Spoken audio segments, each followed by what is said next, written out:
amigos? Les saluda Miguel Molinari a través de Radio Filarmonía, la radio cultural del Perú en los 102.7 de la frecuencia modulada estéreo, emisora que nos acompaña desde hace 36 años y este programa desde hace 32 años.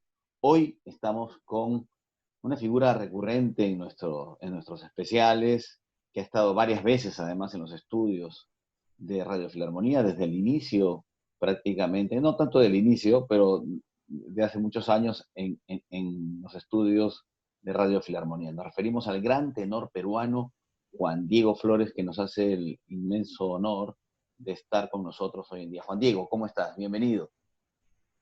Hola Miguel, siempre un placer, muchas gracias. Bueno, lo primero que te tengo que preguntar es, ¿cómo estás? ¿Cómo te sorprendió esta situación tan tremenda que estamos viviendo en todo el mundo con el COVID-19 y que estabas tú justamente en Zúrich en el debut de uno de estos roles tan importantes, tan emblemáticos en la lírica como es el Rodolfo de la Bohème? Sí, pude cantarlo, pude cantar la poema. Afortunadamente tendría que decir, hice la primera función. Y después de eso, pues el teatro tuvo que cerrar como todos los demás teatros europeos por causa del coronavirus, ¿no? Pero repito, me siento afortunado que lo pude debutar. Eso me da una seguridad también porque voy a hacer la Bohème en el futuro en Londres, en el Covent Garden, y ya la hice, ya la canté. Me sentí cómodo y las críticas fueron bastante buenas. Así que lo importante era hacer la primera función. Yo me acuerdo que en esos días no se sabía si se iba a hacer la primera función, incluso si se iba a hacer la general. Yo lo único que quería era que se pueda hacer la primera, ¿no? Porque haber hecho un ensayo general de un rol nuevo no es suficiente. Tienes que tener al público para haber dicho, ya la hice, ya canté esta ópera, ¿no? El factor público es muy importante. Uh-huh. Y claro, y el factor público es uno de los elementos claves en todo espectáculo, y esta crisis del COVID ha justamente recortado, y ahora que se comienzan a reabrir los teatros, también con una limitación. ¿Cómo viviste tú esa cuarentena inicial? Sé que estuviste en Zúrich un tiempo antes de poder regresar a tu casa. Sí, fueron muchos días de cuarentena. Cuando regresé también había una obligación de hacer cuarentena aquí, en mi casa, en Viena.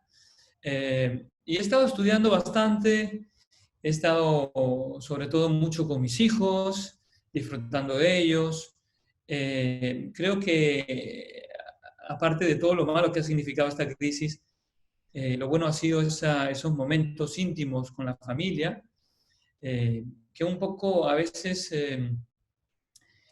por el trajín cotidiano, pues no estamos tanto en ello, no valoramos tanto.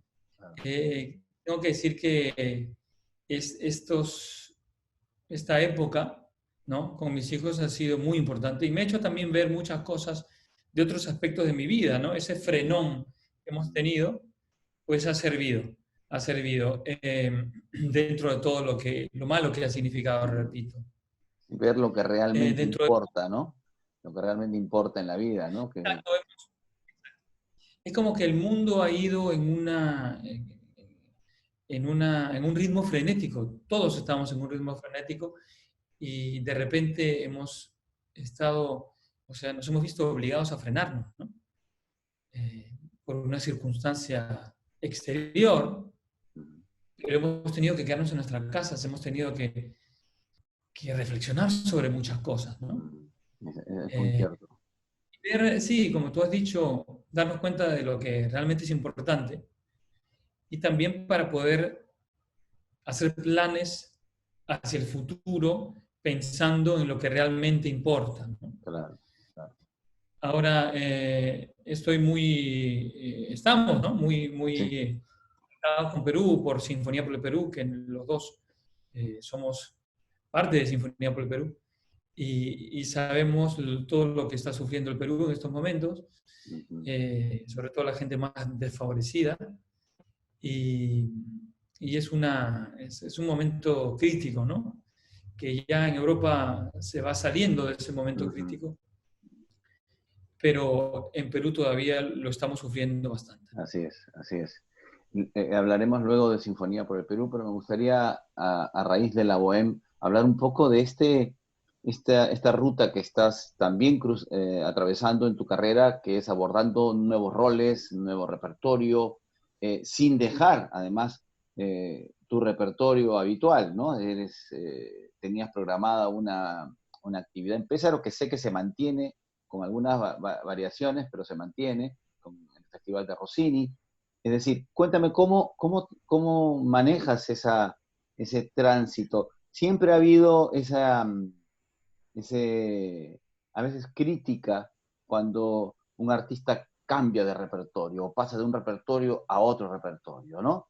¿Tú cómo has enfrentado esta transición y cómo te ves de aquí a algunos años? Bueno, esa transición ya empezó hace algunos años, ¿no? Eh, Empezó con el Guillermo Tell eh, en 2013, me parece que fue. Y luego, o 2012, creo que fue el primer Guillermo Tell. Yo soy muy malo para las fechas, Me parece que pero fue 2013, ¿eh? Me parece que fue 2013. 2013, ¿verdad? Empecé a sentir un cambio vocal ya, me acuerdo que en 2011, haciendo en la escala La Dona del Lago, yo no me sentía igual cantando ese rol y tenía que ajustar algunas cosas. Eh, no obstante, para muchos la voz sonaba igual, pero para mí había algo de diferente, ¿no? Ujú. Y repito, tenía que ajustar algunas cosas técnicamente y ahí decidí un poco eh, empezar a analizar qué me estaba pasando y tomar acciones al respecto, ¿no? Eh, Empecé a leer mucho sobre técnica, eh, sobre otros cantantes, me interesó mucho esa etapa que tuve. Empecé a ahondar mucho más en lo que es la respiración, sobre todo, ¿no? Ujú. Esas épocas, después del 2011 hacia adelante, fueron épocas de transición para mí, porque, eh, repito, las cosas que cantaba antes, así como los había cantado, ya no funcionaban, ya no era lo mismo. Claro, lo que estaba pasando era el cambio normal que tenemos todos a una cierta edad Ujú. y que es inevitable. Y ahí es cuando el cantante tiene que ser muy inteligente y ajustar su técnica, ¿no? Porque son ajustes a veces mínimos, ¿no? Claro, Pero que tienen mucha incidencia en el modo claro, que uno canta. claro. Y bueno, tener mucha cautela, mucha inteligencia, ir con cuidado. Después bueno, en ese periodo fue que empecé a pensar en cantar algunas cosas que yo no había cantado y que tampoco pensaba que iba a cantar en el pasado, ¿no? Claro. Así fue como eh, canté Guillermo Tell primero, un poco, eh, fue una empresa que yo asumí casi solo, ¿no? Porque no tenía mucho apoyo de ningún lado, ¿no? Entonces, casi furtivamente, secretamente, tuve que hablar con el director, con el sobreintendente, que ahora es Ernesto Palacio, Claro. del Rosario Opera Festival. En esa época era Mariotti, Franco Mariotti. A él le pareció excelente la idea, pero yo creo que solo a él, ¿no? Estamos hablando de 2013, me parece. Y entonces llevé a cabo esa tratativa por mi cuenta y bueno, hice Guillermo Tell.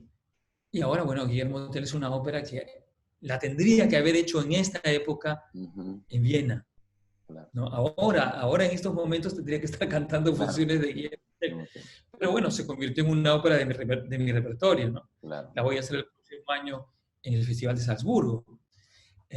Luego de eso, pues también incluí eh, La Favorite, luego fue Romeo y Julieta, luego Werther. Werther fue para mí un momento importante, porque se dio, me parece, en 2014.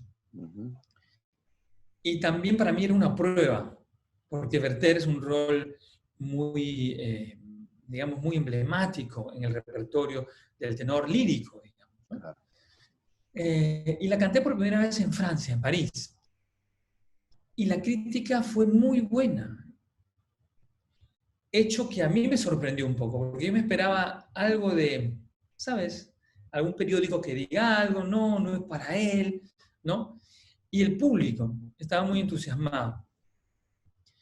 Y para mí fue como un gran alivio, ¿no? Sobre todo salir esa noche Ujú. y, y que el público me aplaudiera así. En el intermedio, me acuerdo que Ernesto Palacio, que todos saben que es mi mentor, fue a mi camerino y me dijo, ese es un rol que tú cantarás mucho, te va muy bien. Ujú. Él había ya escuchado la primera parte, Claro, ¿no? claro. Y bueno, muchos periódicos dijeron, ah, este es un Werther del futuro, etcétera, etcétera. En París, o sea, estamos hablando de una ciudad donde Werther pues es una Claro, obra que han oído muchísimo y claro, por claro. tantos grandes tenores. Entonces eso me dio también mucha seguridad y después la canté en Bolonia y bueno, después fueron otras óperas como Lucia di Manon. Lammermoor, Manon fue, Lucia di Manon Lammermoor. fue lo mismo, ¿no? Porque yo canté Manon en la ópera también en forma de concierto en París primero y después en ópera, lo mismo Ujú. que había hecho. Y Manon también fue digamos, una confirmación para mí que estaba eligiendo mis roles nuevos bien, porque también fue un gran éxito en la ópera de Champs-Élysées en París. Y la crítica también fue muy buena, el público, ¿no? Eh, Tampoco me esperaba mucho Ujú. porque considero que Manon, sí, son parecidas Manon y Werther, pero Manon tiene momentos bastante fuertes, ¿no? Ujú. Dramáticos, una orquesta bastante fuerte también. Y también fue una satisfacción para mí, sobre todo que el público la aceptara de esa manera, la crítica, después la canté en la Ópera de Viena, y también fue muy bonito ahí. Y así, Lucia di voy Lammermoor, luego en siempre con el, mucha cautela, ¿no? Como siempre ha ido mi carrera, pero también con la conciencia de que sí, quizás no soy el tenor perfecto para esos roles según la tradición, ujú. ojo, ¿no? Según la tradición, pero no obstante eso, debido a que, bueno, he hecho una carrera hasta ahora de varios años, ¿no? Y he cantado y soy un tenor establecido, ¿no? Me doy un poquito ese lujo, Ujú. ¿no? Ese gusto de cantar ciertos roles que considero que están dentro de mis Ujú. posibilidades, pero que quizás no son, digamos, o que no soy el tenor ideal según la tradición. Ahora, yo hablando de la tradición, creo que es algo que con lo cual también fui en contra en el Guillermo Tell del Ujú. 2013, pero que después de esto ya no se habló más de eso, Ujú. ¿no? Yo creo que es el primer impacto también, ¿no? De la gente al estar acostumbrada a una cierta tradición, a Claro, ciertos tenores que cantaron pues en el siglo pasado, ¿no? exacto. Y que eran tenores de un cierto tipo, pero que no, no necesariamente cumplían todos los aspectos del rol. O sea, Recortaban cortaban mucho, dificultades, recortaban etcétera. mucho Claro, cambios de tonalidad, de exacto, exacto. no cumplir con ciertas exigencias del compositor. O sea, Esta tradición se afirmó sobre todo en la primera mitad del siglo XX, ¿no? En la primera mitad del siglo XX, donde el verismo se impone como el repertorio, ¿no? Y el tipo de cantante, y se dejan de lado además muchas obras del repertorio belcantista, del repertorio, digamos que de Rossini, Bellini, Donizetti, y que las obras que se interpretaban muchas veces eran recortadas, ¿no? Efectivamente, obras como el Edgardo de Lucia de Lammermoor, que tú también has cantado, ¿no? En el Liceo de Barcelona y en otros teatros, y que creo que pronto lo vas a volver a cantar, ya nos contarás.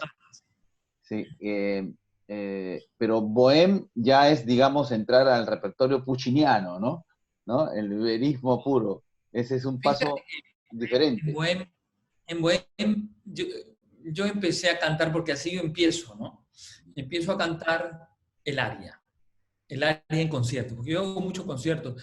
Tengo que decir que tengo esa fortuna de haber establecido mi carrera concertística desde temprana edad profesional, digamos. Entonces hago muchos conciertos y yo incluía Que Gelida Manina.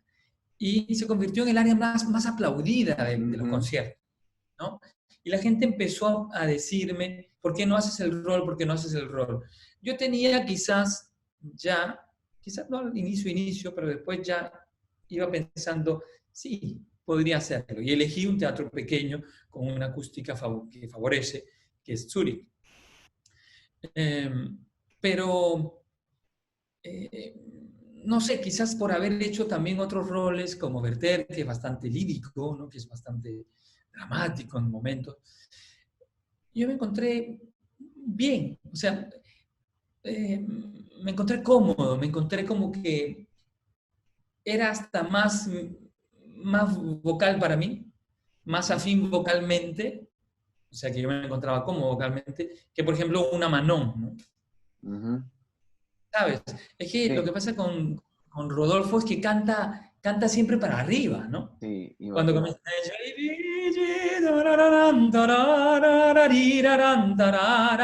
empieza ya cantando hacia arriba, en una Exacto. tesitura aguda. Y es todo así, entonces es muy brillante, ¿ya? No Esto es, es, esto es muy no cierto. es bajo y cupo como lo puede ser Werther, como lo puede ser Manon, ¿no? Manon, o sea, de Grieux, ¿no? Es un rol más efervescente, ¿no? Con Y no mucha necesariamente libertad. Yo cuando te he escuchado en el Colón, el que Yelida Manina, efectivamente, ¿no? Es como que te va muy bien la tesitura y la voz se proyecta muchísimo, ¿no? Incluso más que en otras áreas que te he escuchado. Entonces, resulta sorprendente porque pensaría, bueno, Puccini, pero no, no es así. Realmente, yo no te he escuchado la ópera completa, pero bueno, en el área realmente, y efectivamente, el público siempre corresponde con aplausos muy, muy entusiastas, ¿no? Y tiene este Exacto, final con el do, ¿no? Que es esperado también, ¿no? exacto, exacto. Y bueno, hablando de la tradición también, eh, por ejemplo, mencionabas antes cuando hablábamos, antes de la entrevista, hablábamos un poquito, eh, lo que es Norma, ¿no? Ujú. Por ejemplo, Norma es una ópera que a mí me han propuesto. Eh, yo después vi el rol, porque claro, ahí también hay un peso de tradición muy fuerte, ¿no? Yo vi el rol y me pareció un rol belcantista. O sea, no es ni siquiera de baritenor, ¿no? Como lo puede ser Pirro de Rossini, o como lo puede ser de la ópera Hermione, Hermione. o como lo puede ser Otello de Rossini, ¿no? Ujú. Que son baritenores y que, aunque quiera cantarlas, no puede, porque no, hay notas Notas que no. graves. No, este es un rol agudo, de tesitura Claro, aguda, claro. ¿ya? Pero que la cantó mucho Corel, la cantó Del Mónaco, la cantó. Y normalmente con el do del área, Ujú. no hecho, o sea, iban al la, Claro. ¿no? En vivo, en la ópera, cuando se hacía en vivo, no hacían el do. Porque claro, porque llenaban tanto la voz que normalmente no lo hacían. Alguna vez sí lo hicieron, sobre todo Corelli, que tenía un agudo más fácil, ¿no? Ujú. Pero muchos de estos tenores que cantaban con Lione, pues no incluían el do. ¿No? Hay muchas grabaciones, ¿no? Muchas grabaciones en YouTube, por ejemplo. Eh, entonces, después analizando quién cantó, ¿no? Quién cantó Pollione, era Donzelli, ¿ya? Como también podemos analizar quién cantó Tell, era Nurit, Claro, claro. hizo Le Conte. Después cuando llegó el tenor Dupré, que puso de moda otro modo de Do de pecho, cantar, ¿no? a Rossini ya no le gustaba. A Rossini ya no le gustaba cómo lo cantaba, No, ese pues, no. rol. Porque Claro. él lo había escrito para Nurit. Entonces, cuando se escribe norma para Donzelli era un tenor que cantaba, lógicamente no cantaba ni Verdi, ni Puccini, Claro, ni Verismo, ¿no? Cantaba Rossini, claro. ¿ya? Cantaba Rossini. Y cantaba los agudos en falsetto, en falsettone, ¿ya? Cuando iba al agudo, iba en una voz mixta de Ujú. falsete. Y eso se sabe porque está en las críticas de la época y se sabía que era así. Claro. Ahora, es cierto que Donzelli tenía una voz bastante voluminosa, ¿no? Y fue quien enseñó a cantar o quien dio, sí, yo creo que fue el maestro también Ujú. de Dupré, porque tenía una voz bastante oscura y voluminosa, pero cantaba Rossini, Claro. cantaba lo que se cantaba en la época y además se cantaba en ese estilo, o sea, el estilo de cantar Norma era el estilo rossiniano, porque Exacto. era la misma época, ¿no? Entonces, claro, sí, es cierto que tenemos que hacer cuentas con una tradición, ¿ya? Pero es cierto que también los intérpretes tienen un poco el deber, ¿no? De, de no volver todo tan rígido, Ujú. ¿no? Que también un poco se relaje ese tipo de tradiciones que no tienen necesariamente una razón histórica, Claro, además la ¿no? tradición, digamos, se va construyendo, ¿no? Porque la tradición inicial no era esa, sino que fue la tradición, luego de algún tiempo se fue generando una tradición que es absolutamente, digamos, también revisable y cambiante, ¿no? Porque de eso se trata, de renovar, de seguir generando cierto interés también, ¿no? Por el repertorio. Exacto, exacto. Yo creo que el último test, ¿no? Es el del público y el de la Ujú. crítica también. O sea, ¿cómo tú te ves? Claro, tienes que ser inteligente también. Claro, Si yo me meto a cantar, no sé, Turandot, sé que no voy a tener nada que hacer ahí, ¿no? Porque como yo hace 10 años, yo me veía cantando Werther y decía, no, no way, claro, aquí no podría cantar. O sea, yo pensaba que nunca lo iba a cantar, claro, claro. ¿ya? Pero ahora yo me veo con la capacidad de hacerlo, ya lo he hecho varias veces, pero tampoco soy ciego y pienso, lo voy a cantar bien porque sí, no. Claro. Yo sé mis limitaciones y lo que puedo hacer en ese momento. Yo soy bastante pragmático en Claro, ese sentido, ¿no? Entonces, si yo me meto a cantar una ópera, yo lo medito muy bien, claro. una ópera nueva. Tú has Yo lo, dicho dos cosas interesantes, ¿no? Bueno, muchas cosas interesantes, pero dos cosas que quisiera puntualizar. Una, eh, que tú sentías algo que había cambiado, ¿no? Esto es tan importante, ¿no? Tener conciencia de que ocurren cosas y que estas cosas que están ocurriendo en nuestro organismo eh, hay que atenderlas, hay que mirarlas y ser consciente de cuáles son nuestros límites, ¿no? Esto también es fundamental para, para claro, proyectarse con éxito. claro. Eh, sí, Por ejemplo, yo lo que quiero y mi ideal es poder cantar un poco todo lo que estoy cantando, incluso el bel canto, con un principio igual. No tener que cambiar cuando canto Rossini tanto demasiado y cuando canto Werther demasiado. O sea, quiero tener un principio de naturaleza y que solamente hay unos cambios naturales, pero que son menores, eso es lo que te ¿ya? iba a preguntar justamente. Justamente ahí va mi pregunta. ¿Cómo estás controlando esto, digamos, de pasar a un repertorio y que no afecte, digamos, en esencia tu vocalidad o la posibilidad de seguir cantando este otro repertorio, por ejemplo, estuviste en la temporada de Pésaro, esta ópera de Charles Zoraide, ¿no? Donde las dificultades eran tremendas y donde la gente se quedó realmente impresionada con todo esto, que venía justamente de cantar. No recuerdo qué ópera, pero otras óperas de repertorio más lírico, ¿no? Y sin embargo, Sí, sí, sí. ¿cómo manejas ese aspecto técnico? Eso que estabas comentando, justamente. Bueno, yo creo que es un poquito también sobrevivir al cambio, porque cuando tú cambias a un repertorio, tú tienes esa, digamos, esa conciencia de que todo el mundo no se espera que tú cantes ese tipo de óperas y que además hay mucha gente en contra. Entonces tú muchas veces cantando unos roles más dramáticos, empujas la voz, ¿no?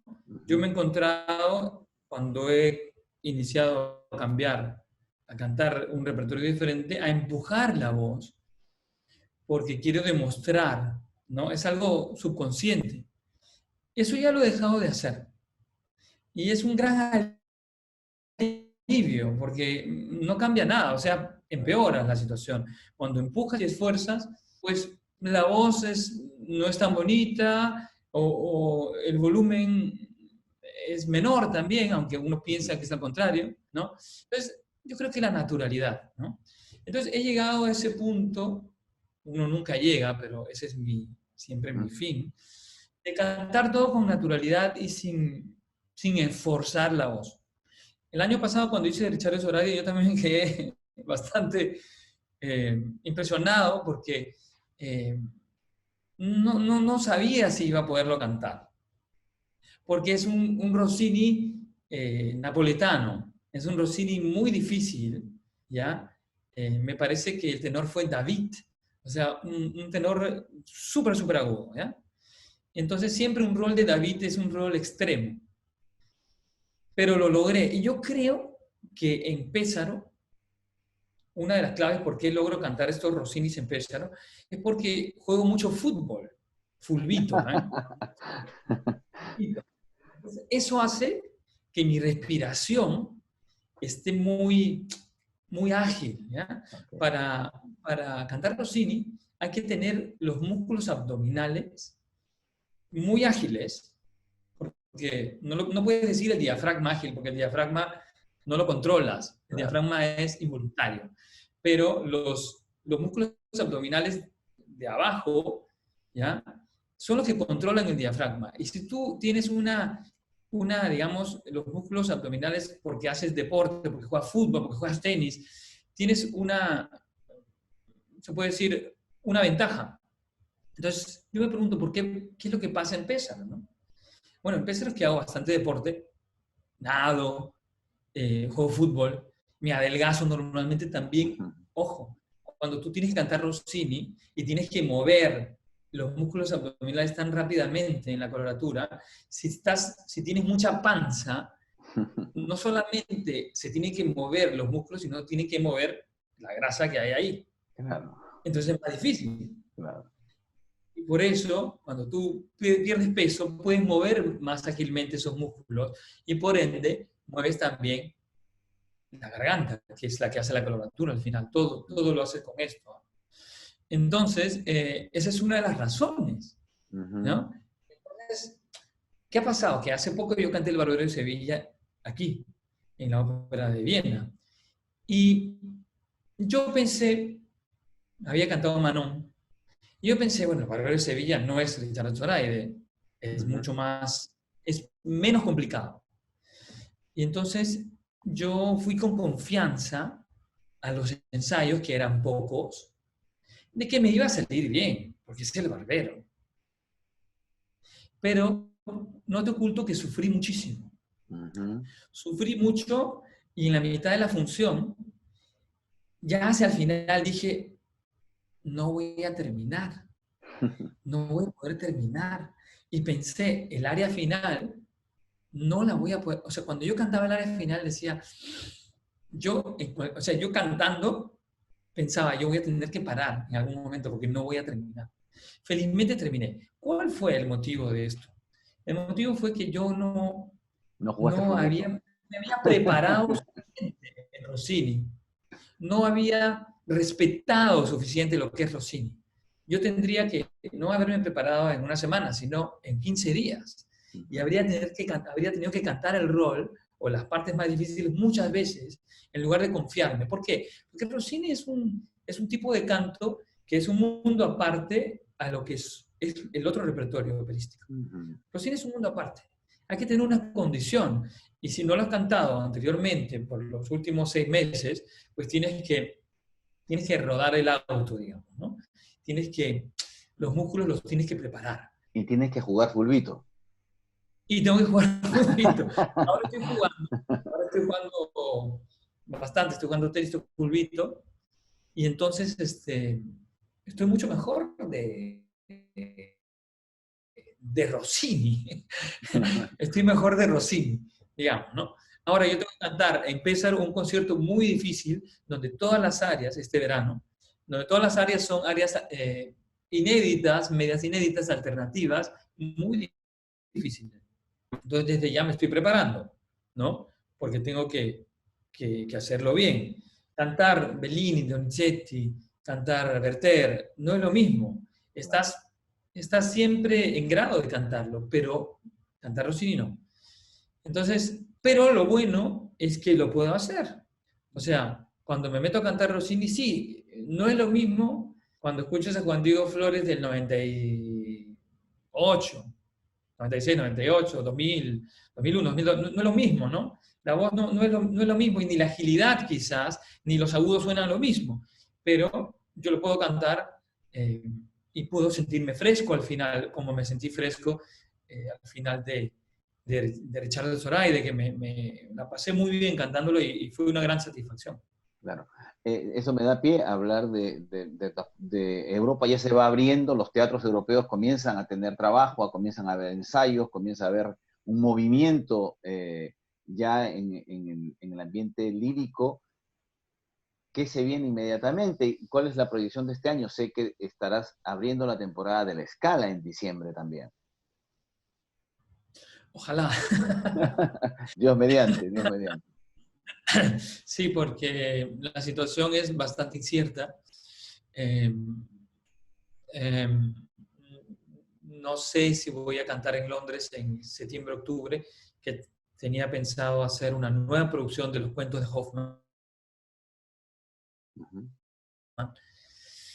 Muy probablemente no se haga. Hablamos de noviembre, bueno, parte de octubre, noviembre, y tampoco se sabe si se van a hacer. Y tampoco es completamente seguro que se vaya a hacer también en diciembre la inauguración de la Scala. O sea, yo pienso, ojalá que sí, ¿no? Eh, pero, pero la situación es difícil, ¿no? Es difícil. Ujú. Los teatros están abriendo, pero, por ejemplo, Viena con 100 personas y no con ópera, ¿no? Ujú. Eh, ya las temporadas están terminando y comienzan los festivales de verano. Ujú. En septiembre, bueno, se tiene pensado abrir los teatros, pero no se sabe bajo qué condiciones. Repito, en Londres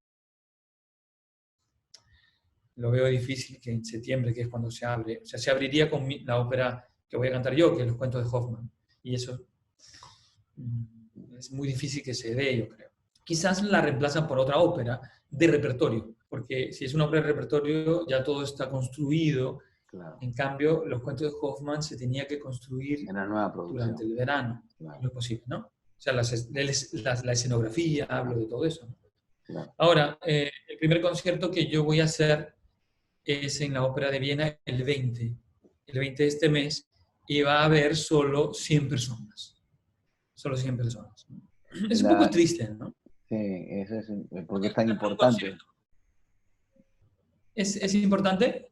Que es tan importante el contacto con el público, ¿no? Como tú decías hace un momento, ¿no? O sea, digamos, es el termómetro, y es, digamos, Sí, un artista actúa para el público y el público eh, un teatro Publicas tu lleno no energía, tiene, y claro, te da la energía, y un teatro lleno es, digamos, es saca para ideal, Popeye. ¿no? Sí, es eso y sí, pero creo que es importante, y por eso también he aceptado cantar, porque creo que es importante reiniciar, Claro. ¿no?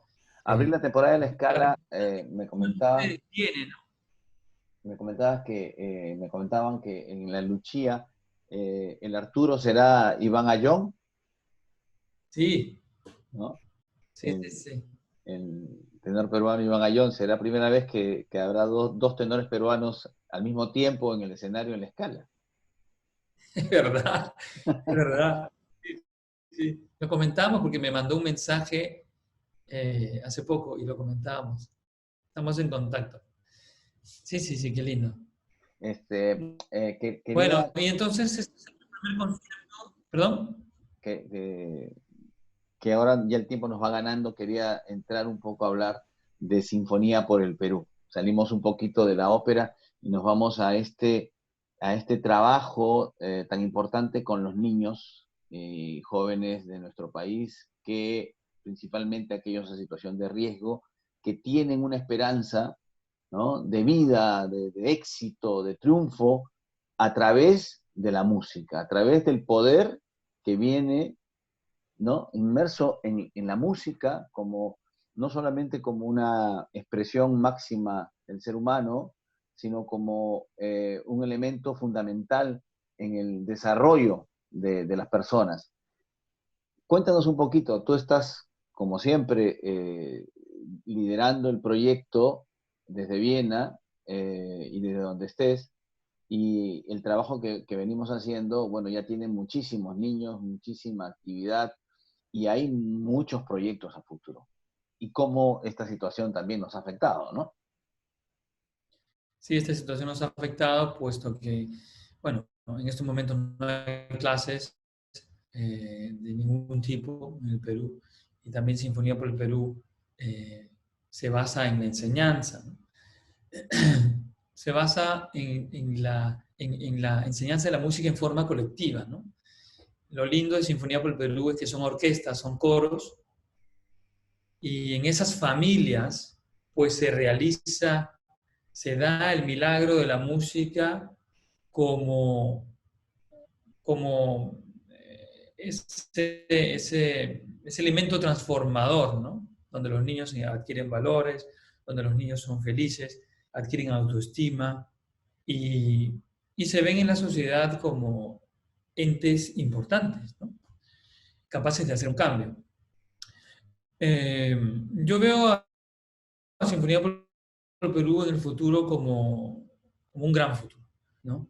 Creo que Sinfonía por el Perú eh, lo viene haciendo, ¿no? Ha transformado la vida de cerca de 30.000 beneficiarios hasta ahora en sus 9 años de vida, ¿no? Tenemos 10.000 entre niños y jóvenes en Sinfonía por el Perú, y el futuro creo que va a ser siempre mejor. La música es importante y lo venimos demostrando con 3 estudios importantes que hemos hecho, donde con números se demuestra cómo estos niños son mejores en todos los aspectos de sus vidas, ¿no?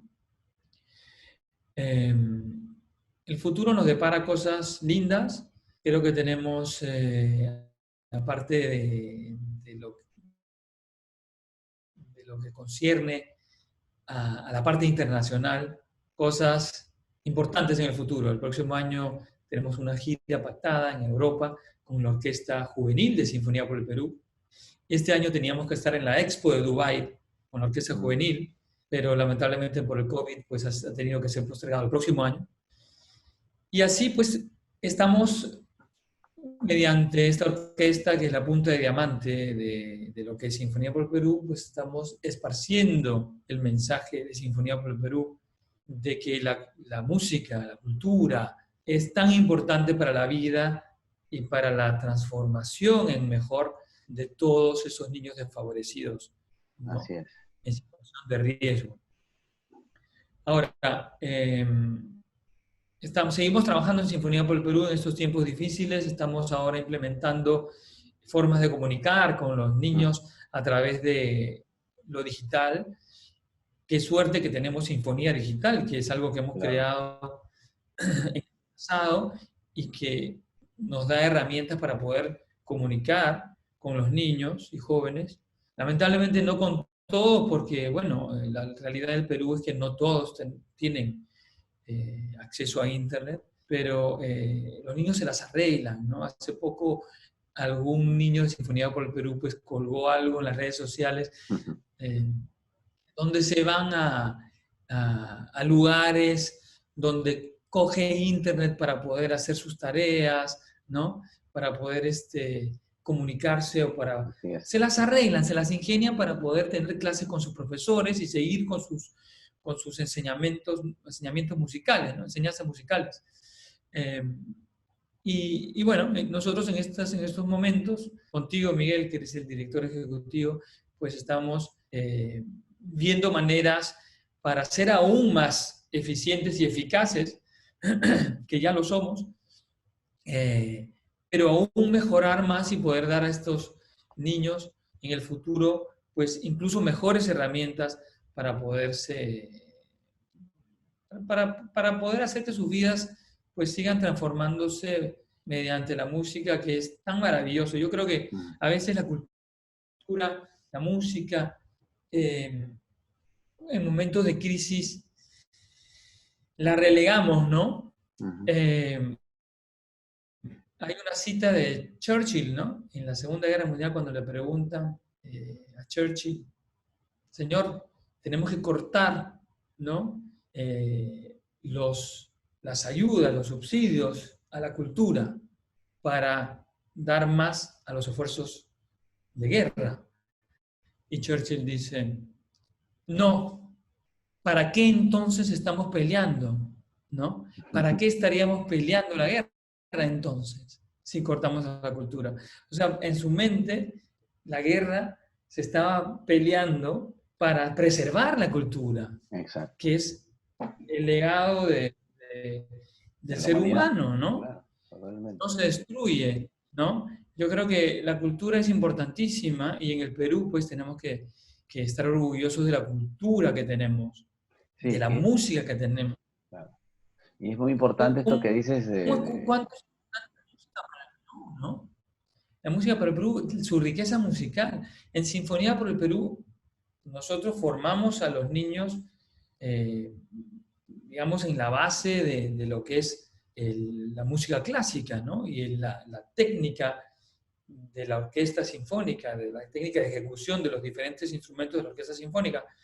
Pero en Sinfonía por el Perú, la música peruana es tan importante como la música clásica.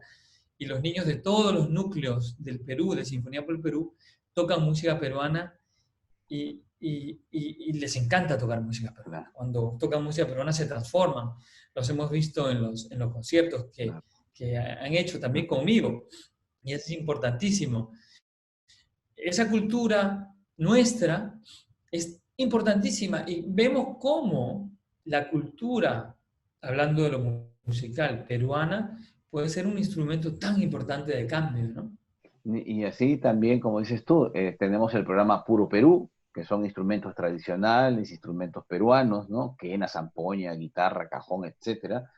Pero también el programa con niños con discapacidad, ¿no? Que es un Sí, programa muy, muy, muy interesante y muy poderoso que ha comenzado no hace mucho, pero que nos está dando muchas satisfacciones, ¿no?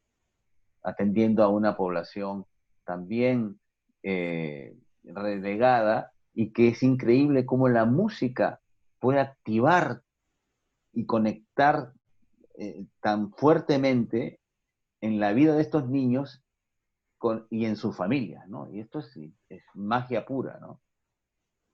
es magia pura, ¿no? Sobre todo la música que llega al alma, ¿no? Que fue compuesta para llegar al alma. Hablamos de la música clásica, pero también de la música peruana, ¿no? Cómo los niños con discapacidades, los niños y jóvenes se encienden, ¿no? Sus sentidos se agudizan y van mejorando, ¿no? Es impresionante. Como tú decías, yo me acuerdo, una vez dijiste, La música es vibración y es lo más cercano a Dios, a lo divino, ¿no? Algo que no se puede ver, que no se puede tocar. Y la música tiene eso dentro, que no se puede explicar y que transforma, ¿no? Es algo especial dentro de las artes, dentro de la cultura en general, que, que tiene esas capacidades que ya se han medido, ¿no? En el mundo. Sabemos que la música pues, hace que el niño sea mejor en matemáticas y en todos los cursos, ¿no? Hace que el niño sea mucho más coordinado, hace que los niños con discapacidad mejoren en sus capacidades motorias, cierto repertorio, ayuda para ciertas cosas. Entonces, hay algo que ahí no se explica, ¿no? Claro. El otro día estaba El viendo una misterio. persona que tuvo un accidente y ha perdido todas las facultades de habla, incluso de comunicación, ¿no? Pero se sienta al piano y toca de memoria obras difíciles, ¿no? Claro, claro. Una persona ya anciana, que eso sí que no se le ha olvidado, no reconoce a su familia, no sabe quién es quién, pero se sienta y toca pues Mozart. Claro, Es algo que no se puede explicar, ¿no? claro. Y tenemos que ser, en el Perú y en el mundo, pero tenemos que ser siempre muy conscientes de cuánto importante es la cultura, ¿no? Y que no es un ministerio, hablando ahora un poquito más ¿no? del Perú, de la estructura de nuestro país, que no solamente un ministerio que se ocupa de ciertas cosas, arqueología y, y es lo último, ¿no? Es lo último que se piensa, la macroeconomía, etcétera. Pero la cultura en el Perú, sobre todo, y lo decía el maestro Abreu, ¿no?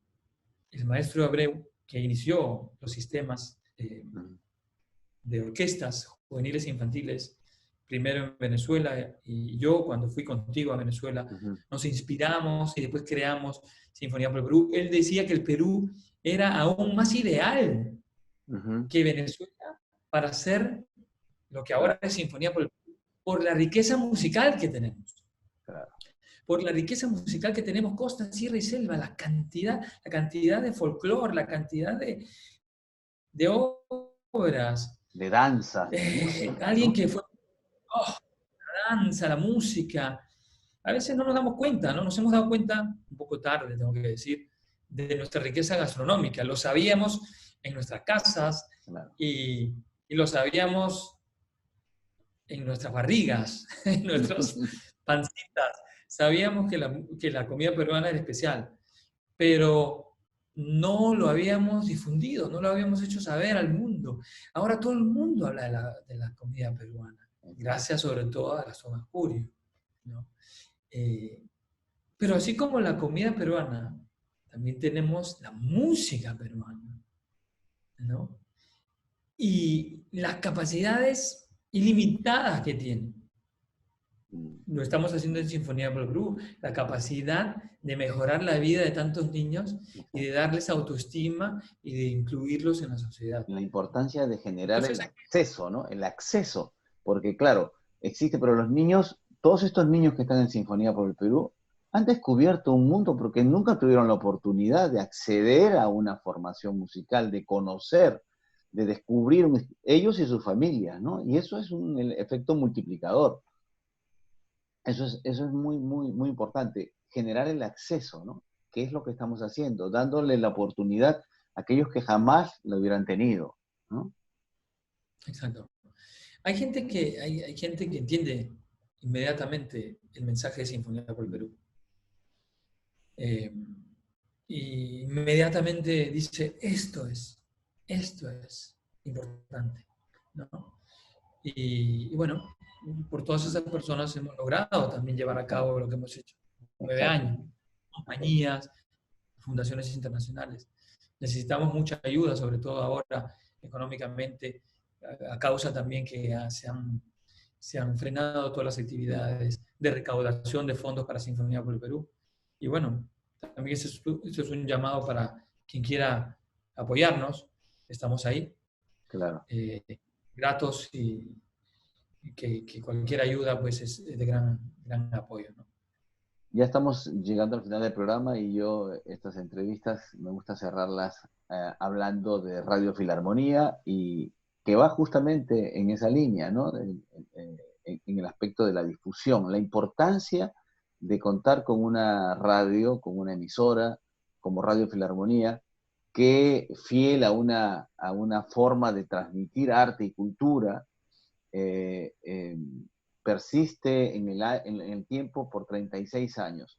Eh, ¿Qué reflexión te merece la existencia de una radio como Radio Filarmonía en el Perú y su permanencia, ¿no? Es decir, cómo es importante contar cuando hablamos de la música clásica, cuando hablamos de lo importante que es dentro de las personas, ¿no? En su desarrollo, es importante también saber que existe una emisora, bueno, que es la única además, ¿no? A través de la cual la gente puede acceder a escuchar el repertorio de los grandes compositores, que es un patrimonio de la humanidad. Bueno, es una ventana, ¿no? Es una ventana, Radio Filarmonía, que de otro modo no la tendríamos, ¿no? Es una ventana a ese mundo riquísimo, ¿no? De belleza, de pasiones, de expresión, ¿no? No siempre se puede considerar la música clásica como hermosa o bella, no necesariamente, ¿no? O sea, hablamos de obras llenas de pasión o llenas de agresividad o de violencia, hablamos de la ópera, por ejemplo, ¿no? Claro. Pero es siempre música, ¿ya? Que te hace reflexionar. Es siempre alguna pieza que te coge y te hace pensar, ¿no? Claro. Cuando Beethoven componía algo,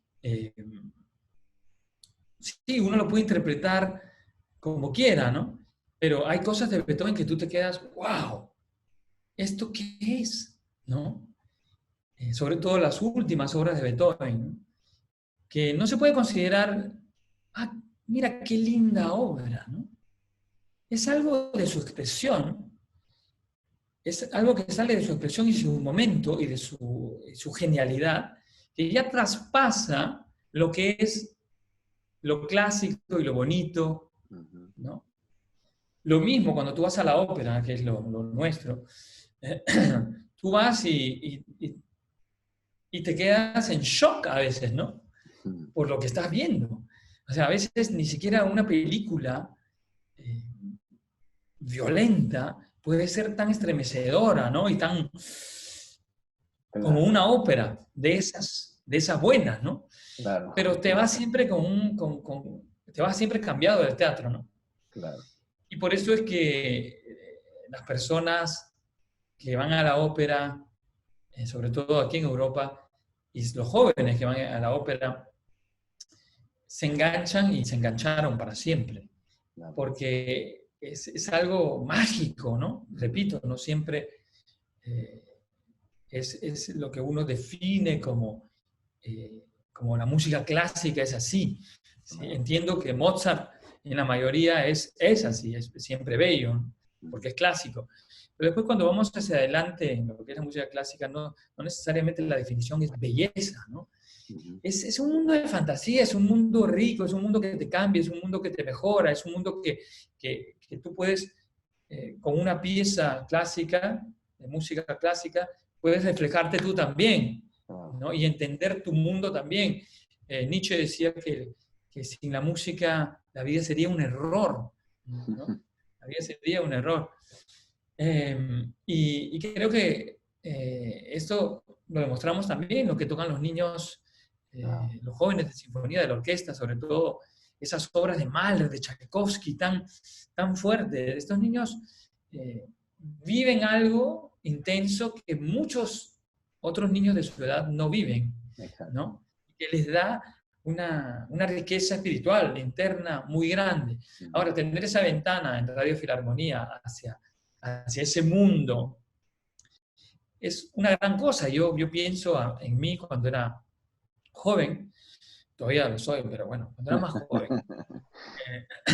Y yo pues venía de la música eh, popular, la música peruana, el rock, y eso era, yo iba a ser un poco, quería ser un poco como Gianmarco, ¿no? Pero cuando entro al conservatorio un poco de casualidad y empiezo a estudiar canto y empiezo a conocer todas estas obras, para mí mi mundo cambia completamente. O sea, ¿cómo podía existir? Yo no sabía que existía una obra como la Misa en Do menor de Beethoven. ¿Cómo puede existir algo así en el planeta? Y yo, claro, cantando eso, y además cantando de solista, con solo 18 años, En el coro ¿no? nacional, ¿no? De coro nacional. Entonces yo, la orquesta sinfónica, yo cantando ahí, yo no podía entender y me sentía muy privilegiado, ¿no? Y hasta ahora me siento privilegiado de ser parte de esta arte, ¿no? Y de dar y de poder dar. Y además, fíjate, con la música que amo, poder crear un movimiento como Sinfonía por el Perú que ayuda a los más desfavorecidos, ¿no? O sea, ya el círculo se cierra de una Yo manera. recuerdo que tú una vez me dijiste cuando estábamos escuchando a los chicos tocando y tocando bastante bien, me dijiste, estos chicos me dan miedo, ¿qué más les vamos a dar? Porque son demasiado poderosos, o sea, como que habían adquirido un poder, ¿no? Y que eran distintos de que tú que los veías después de un año, después de año y medio, veías esa transformación, ese cambio en los chicos, y ese cambio se había dado Esa por la autoestima, música, esa ¿no? autoestima, esa entereza, esa fortaleza, ¿no? Sí, sí me acuerdo, porque yo me acuerdo que en Sinfonía, cuando empezamos, los niños, siendo de barrio, pobres y Ujú, todo esto, no te miraban a los ojos, eran cabizbajos, ¿no? ujú. Eso ha ido cambiando por una cuestión, no sé, de arte de magia. También ya los propios niños que empiezan en Sinfonía y que empiezan ya chiquititos, 7 años, ya son diferentes, es increíble, ¿no? Claro, claro. Que algo ha pasado ahí, ya ¡pum! Ya son mucho más despiertos, mucho más, Mucho más seguros, mucho más... como que algo pasa siempre en el aire, ¿no? Que no se puede explicar. no, Bueno, lo además, lindo también, lo lindo es que estos chicos que ahora ya pues tienen 19, 20, se transformarán en los profesores de aquellos niños que están empezando y que tienen 6, 7, ¿no? así es. Bueno, Juan Y Diego, así.